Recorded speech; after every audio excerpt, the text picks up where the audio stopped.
Hello दोस्तों, स्वागत है आपका आईसीएस सेट अड्डा में। तो पिछले सेट में हमने 3 सेट कंप्लीट कर रखा है आपका इकोनॉमिक्स का, और जिसमें 50-50 करके हम हर सेट को कर रहे हैं।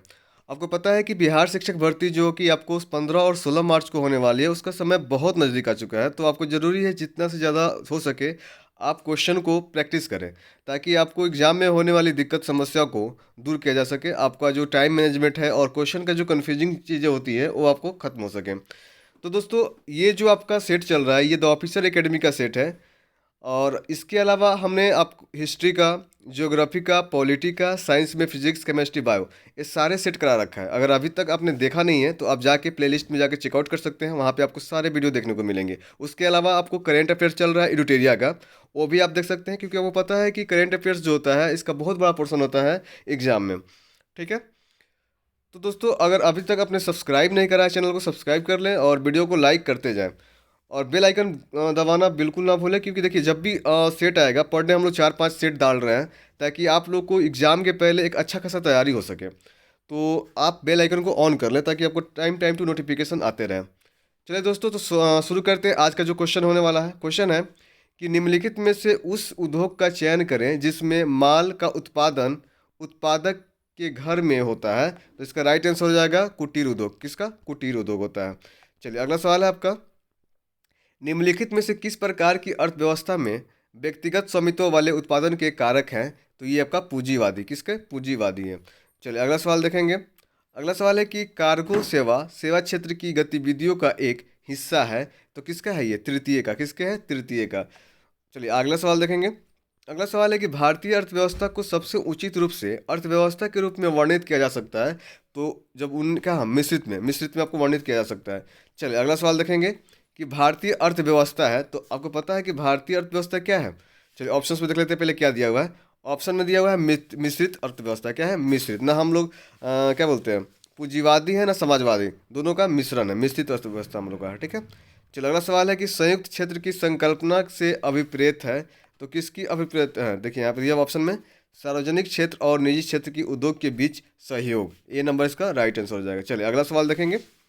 अगला सवाल है तेल उत्पादन में वृद्धि का क्या कारण है? तो पीली क्रांति। क्या है? पीली क्रांति। इसको याद रखिएगा, देखिए सारा क्वेश्चन आते हैं। ठीक है। इस आपको पीली क्रांति किसका है, दूध की क्रांति में कौन सा था, वो आपको सब क्वेश्चन आता है।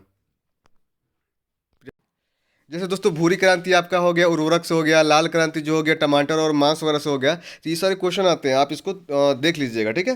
नहीं तो हम लोग तो कराएंगे ही ऐसे भी आपको। चलिए, अगला सवाल देखते हैं। अगला सवाल है कि भारतीय समाजवाद का डैश मिश्रण है। तो किसका है? मार्क्सवाद और गांधीवाद का। किसका है? मार्क्सवाद और गांधीवाद का है। चलिए, अगला सवाल देखेंगे। भारतीय अर्थव्यवस्था के संदर्भ में निम्नलिखित में से कौन सा तृतीय क्षेत्र का अधीन नहीं आता है? तो तृतीय क्षेत्र के अधीन कौन नहीं आता है? देखिए, स्वास्थ्य क्या होता है, तृतीय क्षेत्र में आता है। उद्योग आपका आता है, उद्योग क्या आता है आपको? द्वितीय क्षेत्र में आ जाता है। पशुपालन क्या आ जाता है?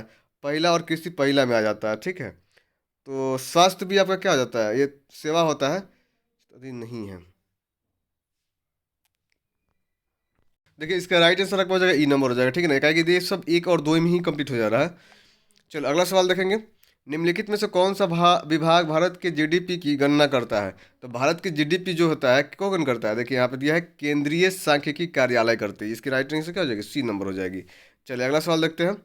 हमें सकल घरेलू उत्पादन जीडीपी का आकलन करते समय केवल तैयार माल के मूल्य पर विचार करना चाहिए, क्योंकि क्योंकि यहाँ पे देखिए ऑप्शंस में दिया हुआ है, तैयार माल के मूल्य में पहले से ही मध्यवर्ती माल का मूल्य शामिल होता है, इसीलिए इसका राइट आंसर क्या हो जाएगा? बी हो जाएगा।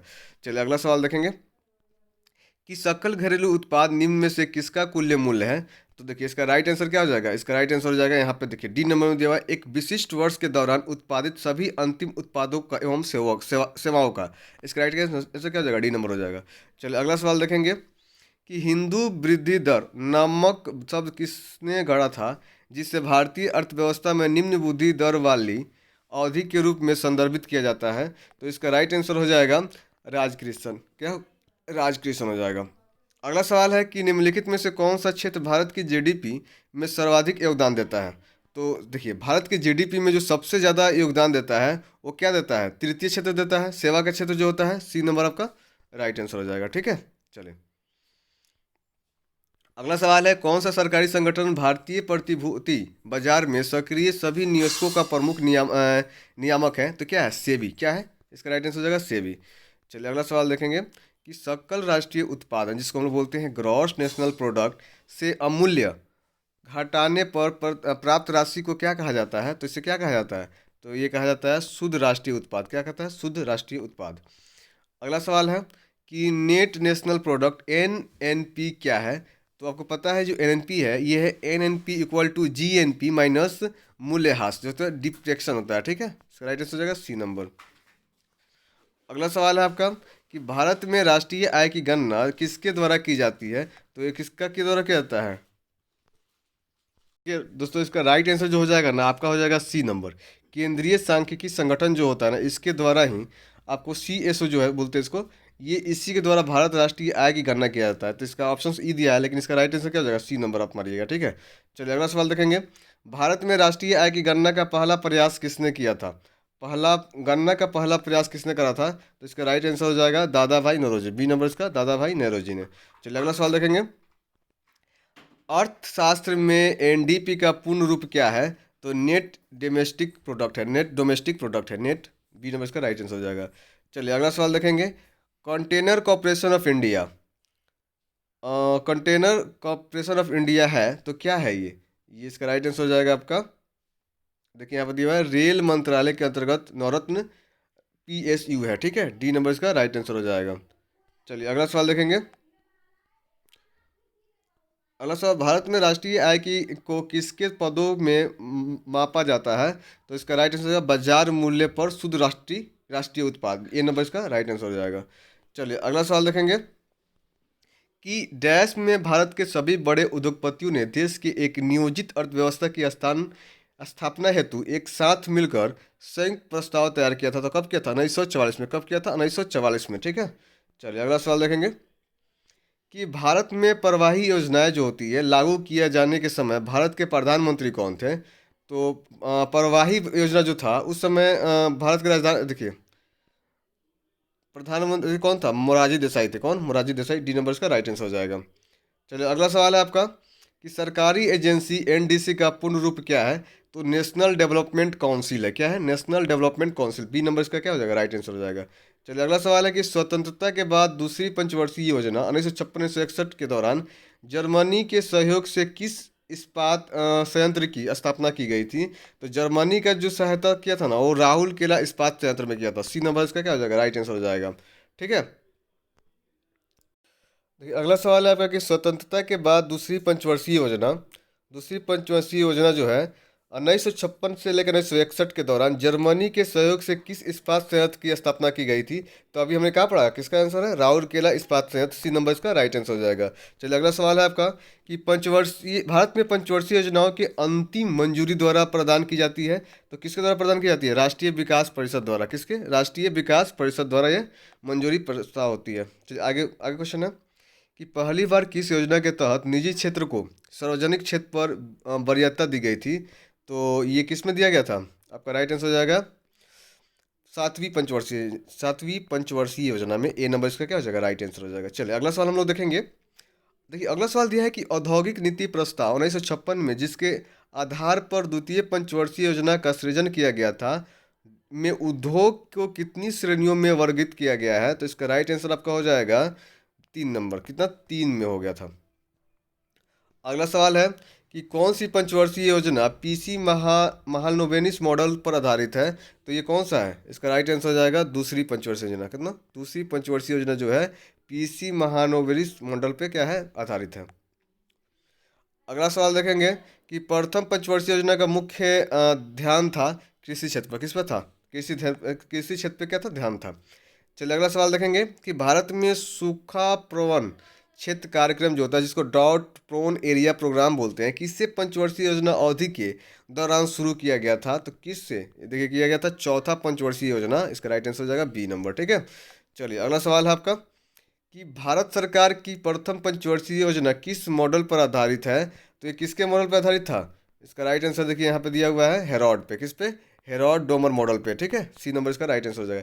ये जो जितना क्वेश्चन पूछा जा रहा है ना पंचवर्षीय योजना से, ये क्वेश्चन आते हैं एग्जाम में, आपको ध्यान से इसको याद कर लेना होगा। क्योंकि इससे सवाल आपका 1-2 नंबर का जो होता है ये हो जाएगा आपका। अगला सवाल है कि भारत की पंचवर्षीय योजना की अवधि मार्च, देखिए इसका राइट आंसर आपका हो जाएगा 12वीं। किसमें? 12वीं में हुई थी आपकी पंचवर्षीय योजना की अवधि मार्च 2017 की समाप्त हुई थी। वो कौन सी? 12वीं। अगला सवाल है आपका कि 11वीं पंचवर्षीय योजना में डैश से संबंधित कारीगरों को marketing support and services scheme द्वारा सहयोग दिया गया था। तो इसका राइट आंसर हो जाएगा हस्तशिल्प। क्या हो जाएगा इसका राइट आंसर? हस्तशिल्प हो जाएगा। चलिए अगला सवाल है कि पहली पंचवर्षीय योजना का मुख्य उद्देश्य भारत में कृषि की स्थिति में सुधार करना था। यह डैश वर्ष में शुरू हुई थी। तो इसका राइट आंसर क्या हो जाएगा? ये हो जाएगा 1951। कब हो जाएगा? 1951 में। चलिए अगला सवाल है आपका कि प्रथम पंचवर्षीय योजना 1951 से 1956 की योजना का मसौदा तैयार करने में शामिल युवा अर्थशास्त्री कौन थे? तो इसका राइट आंसर आपका हो जाएगा के एन राज हो जाएगा। क्या हो जाएगा? के एन राज हो जाएगा। चलिए अगला सवाल देखेंगे। क्वेश्चन नंबर 188 89 यहाँ पे देख लेंगे। चलिए क्वेश्चन आपका ये है कि भारत में सार्वजनिक क्षेत्र के उद्यमों में विनिवेश प्रक्रिया किस वर्ष प्रारंभ हुई थी? तो इसका राइट आंसर हो जाएगा 1991 में। कब हुआ था? 1991 में हुआ था। चलिए अगला सवाल है, इनमें से किस भारतीय पंचवर्षीय योजना का वास्तुकार कहा जाता है? तो इसका राइट आंसर हो जाएगा पीसी महालनोबिस में। ए नंबर इसका राइट आंसर हो जाएगा। चलिए अगला सवाल देखेंगे। 11वीं पंचवर्षीय योजना के अनुसार सकल घरेलू उत्पाद जीडीपी की लक्षित वार्षिक औसत विकास दर कितनी रही है? तो इसका राइट आंसर हो जाएगा 9% हो जाएगा। कितनी? 9% हो जाएगा। अगला सवाल है कि भारत की प्रथम पंचवर्षीय योजना का मुख्य केंद्र बिंदु क्या था? तो इसका राइट आंसर हो जाएगा कृषि पर ध्यान देने के साथ प्राथमिक क्षेत्र का विकास। बी नंबर राइट आंसर हो जाएगा। चलिए अगला सवाल है आपका, भारत ने किस पंचवर्षीय योजना के दौरान मिश्रित अर्थव्यवस्था का विकल्प चुना है? तो इसका राइट आंसर हो जाएगा दूसरी पंचवर्षीय योजना में। कब? दूसरी पंचवर्षीय योजना। चलिए अगला क्वेश्चन हम लोग देख लेंगे। अगला क्वेश्चन है कि आर्थिक नियोजन को निम्नलिखित में से किस सूची में रखा गया है? तो इसका राइट आंसर क्या हो जाएगा? ये समवर्ती सूची में। किस में रखा गया है? समवर्ती सूची में। चलिए अगला सवाल है आपका कि किस योजना के अंतर्गत सरकार ने कृषि नीति आरंभ की जिससे हरित क्रांति का जन्म हुआ था? तो इसका राइट आंसर हो जाएगा तीसरी पंचवर्षीय योजना। तीसरी पंचवर्षीय योजना इसका राइट आंसर हो जाएगा। चलिए अगला सवाल है आपका, समाज के समाजवादी पैटर्न की स्थापना का आह्वान करने वाली दूसरी पंचवर्षीय योजना को सामान्य तौर पर कहा जाता है। तो सामान्य तौर पर क्या कहा जाता है? ये कहा जाता है महालनोबिस योजना। क्या होता है? सी नंबर इसका राइट आंसर हो जाएगा। चलिए अगला सवाल है आपका कि भारत में आर्थिक उदारीकरण किस साल शुरू किया गया था? तो जो कि आपकी आर्थिक उदारीकरण जो है ये 1991 में किया गया था। क्वेश्चन रिपीटेड है, आपको याद रखना होगा कि उदारीकरण जो होता है कब शुरू होती है? तो 1991 में। ये क्वेश्चन पूछा जाता है। चलिए अगला सवाल है आपका कि भारत में राष्ट्रीय आय की गणना निम्न में से कौन करता है? तो ये अभी हम लोग थोड़ा देर पहले हमको बताया है कि केंद्रीय सांख्यिकी संगठन जो होता है ये भारत के राष्ट्रीय आय गणना को क्या करती है? गणना को करता है। ठीक है, ये भी क्वेश्चन आपका मोस्ट इंपॉर्टेंट है, इसको आप क्या कीजिएगा? नोट डाउन कर लीजिएगा अपने दिमाग में। चलिए अगला सवाल हम लोग देखेंगे। अगला सवाल है कि पंचवर्षीय योजना का उद्देश्य, देखिए आप देखिएगा कि पंचवर्षीय योजना का उद्देश्य निम्नलिखित में से कौन से थे? तो जो 5 वाला में जो हुआ था इसका राइट आंसर हो जाएगा। तो देखिए दोस्तों, इसमें जो पंचवर्षीय योजना है ना, इसमें विकास का हुआ था, आधुनिकीकरण का हुआ था, आत्मनिर्भरता का हुआ था।